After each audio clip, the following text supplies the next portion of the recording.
নতুন তাই না? আরে নতুন মানে তো আমাকে মেহমান, আর মেহমানের মেহমানদারি কিভাবে করতে হয় আমার খুব ভালো করে জানা আছে। মাত্র এই কয়জন নিয়ে মেহমানদারি? আরে বাহ, কলিজা আছে ভাই, কুই তুই। তার নামটা কি শুনি? কলিজাওয়ালা।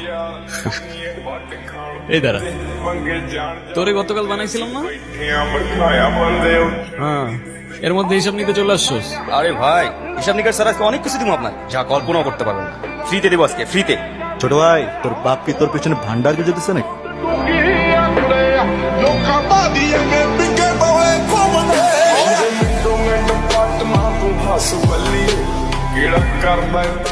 আরে তুই জানোস ওই কি করছে?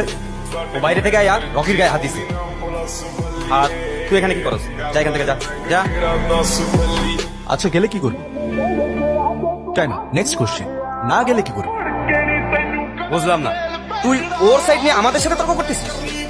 আরে বাঘ তো বাঘের সাইডে নেবে না, এটা জঙ্গলেরই নিয়ম। আর জঙ্গল ততক্ষণই ভয়ঙ্কর যতক্ষণ জঙ্গলে থাকে বাঘের পিছনে।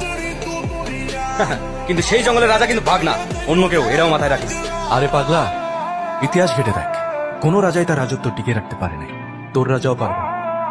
দাঁড়া, বাইরে জানাইতেছি। এই চল। তা এখানে কেন আসছিস? এই এখানকার পিয়ন গিয়াসুদ্দিনের সাথে দেখা করতে। তুই ওনাকে যেটা বলতে চাইছিলি সেটা আমাকে বলতে পারিস। আরে না না, আমার ওনাকেই বলতে হবে, ওনাকে ছাড়া আমি আর কাউকে বলতে পারবো না। আচ্ছা, বুঝতে পারছি, তাহলে ভাই তুই চলে যা, কারণ গিয়াসুদ্দিন এখানে আর কেউ নেই।